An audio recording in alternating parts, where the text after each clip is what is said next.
ይህን ጥያቄ ሰብሰብ ስናደርገው ኤርትራ መጀመሪያም ሀገር ነበረች። ስለዚህ የኢትዮጵያ ሕዝብ ይህንን መገንዘብ አለበት ነው የምትለው? ማወቅ አለበት። ለምን መሰለህ? በደንብ የነገረው የለም፣ አልተነገረውም። ሊመራመር ይችላል የኢትዮጵያ ሕዝብ። ምክንያቱም የኢትዮጵያ ሕዝብ ብሎ ወደ ነዱት የሚነዳ ሕዝብም አይደለም። ቆም ብሎ ሊያስብ የሚችል ህብረተሰብ ነው። የተማሩ ብዙ ሕዝቦች አሉ።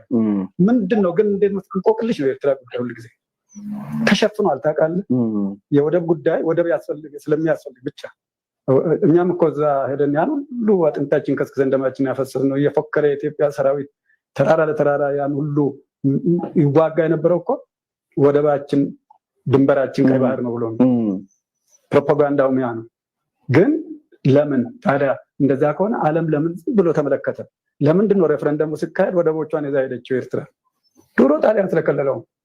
የአፍሪካ መንግስታት በነበረው እንትን ላይ ኦኤዩ ሲቋቋም ይሄ የብሔር ጥያቄ ምናምን ብዙ ጣጣ ስላለው ዳር ድንበሮቻችን ካፒታሊስቶቹ ባደረጉት መሰረት በከለሉት መሰረት ይሁን ብለው ነው ተስማሙት። ይሄ ስምምነት ደግሞ ኤርትራን ሀገር ያደርጋታል። ምክንያቱም ኤርትራ በጣሊያን ተይዛ 60 ዓመት ሙሉ በባዕዳን ስር ነበረች። የትኛውም የኢትዮጵያ መንግስት ደግሜ የሚለው የትኛውም የኢትዮጵያ መንግስት ብችል ይወስዳል እንጂ ሀገሩን አይሰጥም።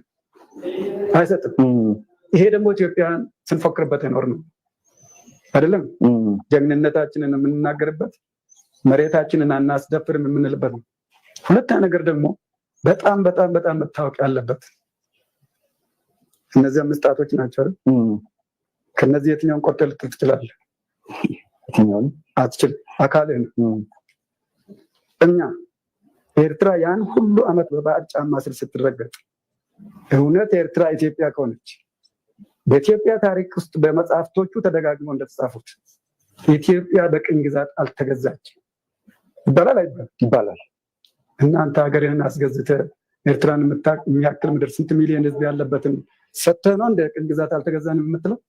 ከነዚህ ጣቶች አንዱ ልትቆርጥ ትችላለህ፣ ልጥል ትችላለህ። ስለዚህ ይሄ ኤርትራ የኢትዮጵያ ብትሆን ኖሮ የነበረው ስርዓት ዝም ብሎ አይቀመጥም ማለት ነው። ታሪካችንን ወይ ማደስ አለብን። ለምን መሰለህ? ተገዝተናል ወደሚለው ተገዝተናል። ኤርትራም የኛ ስለሆነች ኤርትራን የሚያክል አይደለም ከነ ባህሮቿ ባድርጋንት ከነ ወደቦቿ ትንሽ አውራጃ እንኳን ከግዛትህ ቢቆረስና ቢወሰድብህ ነፃ ነበርኩኝ ማለት ይችላል። ያሳፍራል ለማለት። ስለዚህ የኛ ታሪክ ራሱ የተደበላለቀ ነው። አንደኛ ነፃ ህዝቦች ነን፣ ኩሮዎች ነን። በአፍሪካ ኢትዮጵያ ናት የአፍሪካ ወኪል።